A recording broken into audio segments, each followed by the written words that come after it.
All right, hi everybody.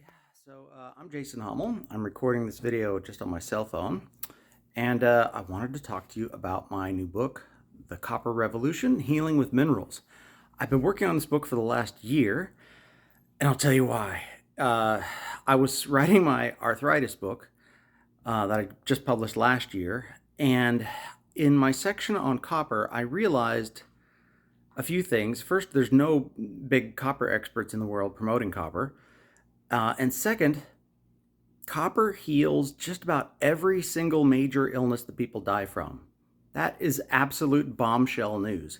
Copper heals heart disease, it heals cancer, it heals diabetes, it heals lung disease, it heals liver disease, kidney disease. I mean, everything. It's unbelievable. The CDC has a top 10 list of things people die from. Copper heals every single thing on that list. The CDC omits a few things that should be on that list, like sepsis and miscarriage and a couple of other things. Copper heals all that stuff too. I can't believe it. When I realized that, I realized I had to write my next book on copper. And so after a year, I am finally done. Wow. Along the way, I learned a ton about copper. I thought I knew a little bit about copper before, but I knew nothing about copper until I wrote this book. This book is amazing. So, copper heals so many diseases, like all the major diseases people die from, but it also heals all the major symptoms that people take drugs for. So, I looked at a list. Now, I didn't think that it was going to be that good of a supplement, but so I looked at a list of all the major drugs, the most popular drugs, the top 50 drugs prescribed in America, and those drugs are prescribed for symptoms. And copper heals every single symptom on that list, except for one.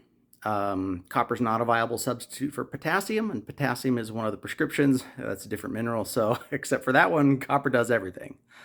That is absolute bombshell news. I'm amazed my book didn't get censored. Maybe they just don't know to censor it yet. I don't know, but I mean, this is just crazy, awesome good news for copper. Copper also does such a wide array of things to heal us. It heals all it does all the major things that all the other vitamins and minerals do. Not 100% of everything, but like all of the major things that all the other vitamins and minerals are known for, copper also does. So let's get into what copper does. Copper is, first of all, I think the number one most important thing is that copper makes us smarter. It does it in so many different ways because it heals the nerves in 15 different ways, and it heals circulation, so with better blood, and it detoxifies. Copper is probably one of the major detoxifiers. It might even be better. I think it's probably better than iodine. And I'm a huge fan of iodine. I love iodine. Iodine, boron, and copper are my top three minerals, and they're very similar in ways that all three of them detoxify fungus and detoxify fluoride. But I want to stick with copper and the things that it does. Copper increases 4 neurotransmitters. So that's great for the brain. Copper acts as a neurotransmitter itself. It's a major electrolyte. Of course, it carries and conducts electricity itself, also as an electrolyte. It helps the reuptake of neurotransmitters, so the neurotransmitters work better. Improves blood circulation in a wide variety of ways. Helps make red and white blood cells. Copper kills all the germs. It kills viruses, bacteria, and fungus. Copper actually also increases our white blood cell count and our red blood cell count. So it increases circulation, again, in several ways. It takes cholesterol out of the system and turns cholesterol into good hormones that your body needs to use, like DHEA, which is the master hormone that's converted into all the others, like testosterone. And since I've been taking high copper, I've been putting on muscle in the gym easier than ever. It's totally awesome. Copper is great for our hair color. I made a post about that the other week, and that kind of went viral. I'm still getting a little white in my chin here, but I guess I got to learn to apply copper to my chin. So copper also helps put calcium and takes calcium out of the soft tissues and puts it into the bones where it belongs. There's several other minerals that help with that too. Boron helps, and magnesium helps, silica helps, niacin helps, and vitamin K help for that. This copper just does so much for us. Cholesterol and calcium are the two things that clog up the veins and the arteries, and copper fixes both of those. So that's why copper is great for heart disease, but copper, because it boosts collagen formation and it helps make energy, it reduces being tired, and it also then therefore is great for heart disease. In fact, there are 80 different markers for heart disease that copper is good for. That's incredible, an incredible matching of symptoms for in animal studies where they deprive them of copper and they develop heart disease and things like that. There's a big concern out there about copper toxicity, and copper is not toxic until it reaches about 20,000 milligrams per ounce.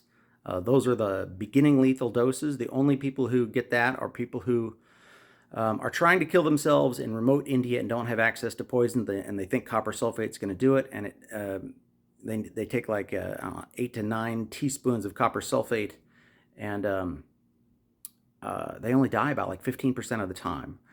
So copper is, again, not very toxic until you get to these huge, massive doses. The government's RDA is fraudulently established. The tolerable upper limit is similarly fraudulently established. It's not viable. There's no science based upon any of that stuff. It's almost fraudulent science. But again, they established these amounts way back in 1993 before there was even the internet. So they really never conducted any studies to determine if copper was toxic at 20 or 30 or 40 or 50 or 60 or 70 or 80 or 90 or 100 milligrams. They just kind of assumed it was. They may have conducted a lying study of a guy who took about as much copper as I have taken over the last 4 years, and he died from liver disease, and so they then therefore claimed he died from copper. But you can't determine causality from a case study, so we need to throw that out. In fact, there's a guy who took 2,000 milligrams of copper every day for 4 months, which was way more copper all total, and he never developed liver disease. He just developed a bit of anemia, indicating that maybe the copper blocked his iron. So, in the course of writing this book, I had a list of about 25 things that blocked copper when I started writing, and I've expanded that list to about 45 things during the course of this book, which is a lot of vitamins and minerals will block copper, or maybe they will use it up. Vitamins and minerals are like building blocks, and maybe we run out of the things we have the least of. The biggest thing that blocks copper is fluoride. The average person has 2,600 milligrams of fluoride in their bodies and only 72 milligrams of copper. And it probably should be the other way around. I mean, what are we doing with nerve toxins in our bodies? That makes no sense. Fluoride is a nerve toxin. Fluoride has been shown to lower IQ and wreak havoc on our hormones. So we really need copper to detox fluoride. Again, two others that do that are boron and iodine, my favorites. I can't talk for 5 hours straight about copper. And my book is 500 pages. So I'm sorry about the length, but it's probably because I used a large font. But it's a very easy to read book. It's very well organized. Strongly recommend you get it. Tell all your friends. And thanks for tuning in. Thanks for listening. Have a good day. Bye-bye.